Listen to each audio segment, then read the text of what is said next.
यदा यदा हि धर्मस्य ग्लानिर्भवति भारत। महाराज जी, यहाँ एक बात आपसे और जानना चाहेंगे कि तीर्थ, व्रत, तर्पण एवं श्राद्ध निकालने से कोई लाभ है या नहीं गीता के अनुसार? श्राद्ध लाभ निश्चित है, लेकिन बात वही है यदि हमारा भाव है तो। तीर्थ में जाने का लाभ है। तीर्थ क्या है? जहां स्वयं परमात्मा या परमात्मा को कोई कृपा पात्र भक्त उसकी तपास्थली, वही तीर्थ बने। ये देखिएगा मार्कंडेय पुराण। मार्कंडेय पुराण सचित्र मोटा टाइप, केवल हिंदी संक्षिप्त, गीता प्रेस के रूप से प्रकाशित है। और ये कहाँ से छपा है? अब इसके हम आपको ले चलते हैं 242-43 पे। ये देखिएगा 242 पृष्ठ पे मार्कंडेय पुराण, संक्षिप्त मार्कंडेय पुराण, रोच्य मुनि की उत्पत्ति कथा। मार्कंडेय जी कहते हैं, ब्रह्मन पूर्व काल की बात है। प्रजापति रुचि, ममता और अहंकार से रहित इस पृथ्वी पर विचरते थे। उन्हें किसी से भय नहीं था, वे बहुत कम सोते थे। उन्होंने न तो अग्नि की स्थापना की थी और न अपने लिए घर ही बना रखा था।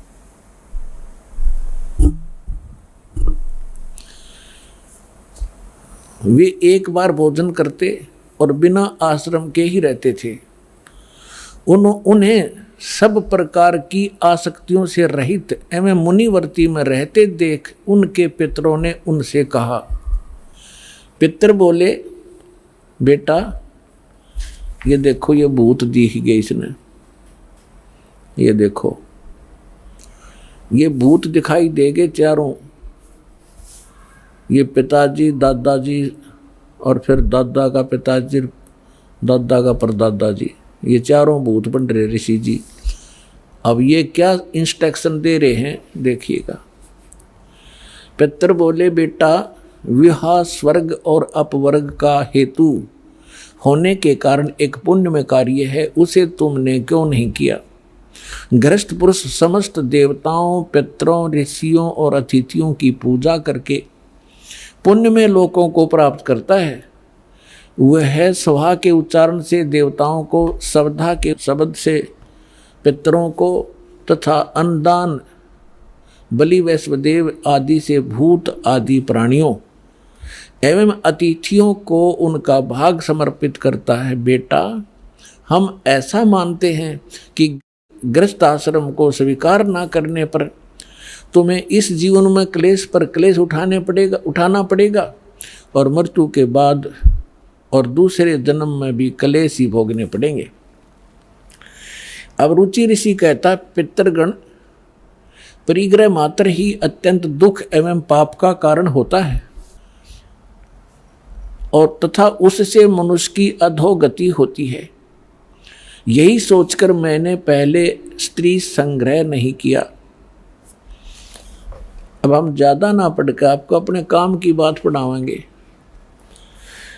पितर बोले, बेटा जितेंद्रिय होकर आत्मा का प्रक्षालन करना उचित ही है। तुम जिस पर चल रहे हो वह मोक्ष मार्ग है। रुचि ने पूछा, पितामहो वेद में कर्म मार्ग को किसको, जैसे ने भी बताया था कि इन्होंने बताया था इन पितरों ने कि गृहस्थ पुरुष समस्त देवताओं, पितरों, ऋषियों और अतिथियों की पूजा करके पुण्य में लोकों को प्राप्त करता है। वह स्वाहा के उच्चारण से देवताओं को, श्रद्धा के शब्द से पितरों को, अन्नदान, बलि वैश्वदेव आदि से भूत और आदि प्राणियों एवं अतिथियों का उनको भाग समर्पित करता है। बेटा हम ऐसा मानते हैं, गृहस्थ आश्रम को स्वीकार ना करके तुमने जीवन में क्लेश पे क्लेश भोगने पड़ेंगे। भावार्थ है कि तो तुम ये श्राद्ध श्रुद्ध ना निकालता, ये निकाल है। अच्छा यूँ क्या कह रहा है फिर? ये कह रहे हैं कि जो तू लग रहा है ना, यू तो है मोक्ष मार्ग। अब के पूर्वज कह रहे हैं कि जो तू लग रहा है वो मोक्ष मार्ग है, और हम बताओ वो नरक मार्ग में आ जा, तू मोक्ष मार्ग न छोड़ दे। ये देवता कह रहे कि पितर। देखो पितर बोले, बेटा जितेंद्रिय होकर आत्मा का प्रक्षालन करना उचित है, किंतु तुम जिस पर चल रहे हो तो मोक्ष मार्ग है। हरिभाम बतावेंगे वो कौन सा मार्ग है। अब रुचि ने पूछा, पितामहो वेद में कर्म मार्ग को अविद्या कहा गया है। ये श्राद्ध श्रुद्ध निकालना, भूतों की पूजा करना, तेरहवीं करना, ये सारा कर्म मार्ग है, कर्म कांड है। वेद में कर्म मार्ग को अविद्या, मूर्खों का मार्ग कहा गया है। फिर क्यों आप लोग मुझे उस मार्ग पर लगाते हैं? पितर बोले, ये सत्य है कि कर्म को अविद्या ही कहा गया है, इसमें तनक भी मिथ्या नहीं। फिर क्या रह गया? अब इनकी अकल देखो, इनकी चोर ले गए इनकी अकल को, इन पितरों की, श्राद्ध निकलवाने वालों की। अब वो लड़का ठीक साधना कर रहा था अपनी वेदों के आधार से, और ये भी मानते हैं कि तू आप जो साधना करे तो मोक्ष मार्ग है। और नो क्या हमारे वाले माजा तू कुएं में गिर पितर बने।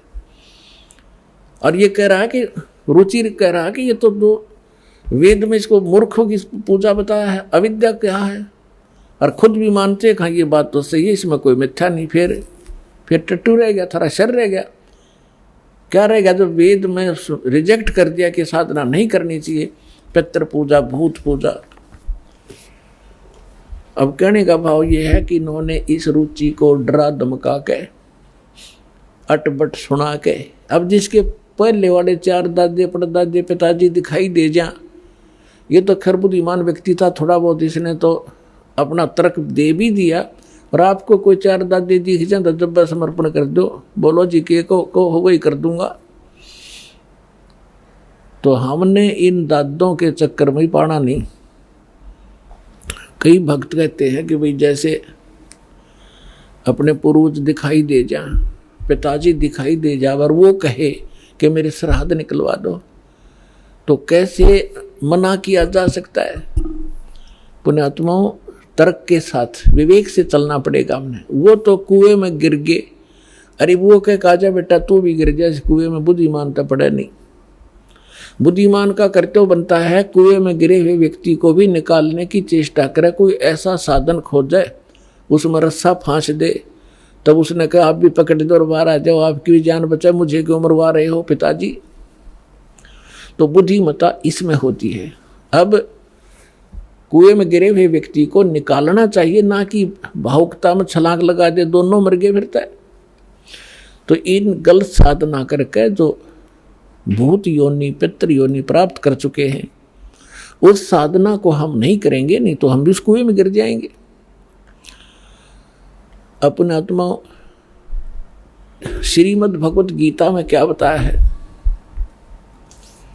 श्रीमद् भगवत गीता अध्याय नंबर 9 के श्लोक नंबर 25 में कहा है कि जो देवताओं की पूजा करते हैं देवताओं को प्राप्त होते हैं, और जो पितरों की पूजा करते पितरों को प्राप्त होंगे, पितर बन जाएंगे।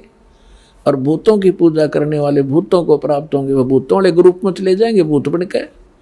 और गीता ज्ञानदाता कहता है मेरी भक्ति करोगे मुझे प्राप्त होगे। देखिएगा, ये श्रीमद् भगवत गीता, गीता प्रेस गोरखपुर से प्रकाशित है, जयदयाल गोविंद का इसके अनुवादक हैं। अध्याय नंबर 9 के श्लोक नंबर 25 को आपके रूबरू करते हैं। ये है अध्याय नंबर 9 श्रीमद् भगवत गीता और 25वां श्लोक।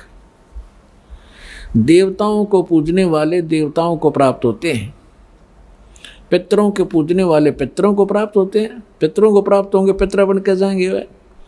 और भूतों को प्राप्त होने वाले भूतों को प्राप्त होते हैं, मेरा पूजने वाले मुझको प्राप्त होता है।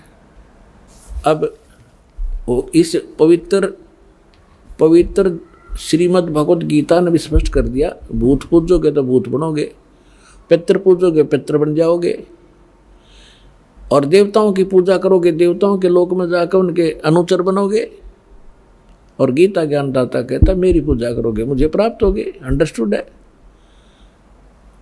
अब सूक्ष्म वेद में कहा है कि राम रमे सो राम है, देव रमे सो देव, और भूत रमे सो भूत बने।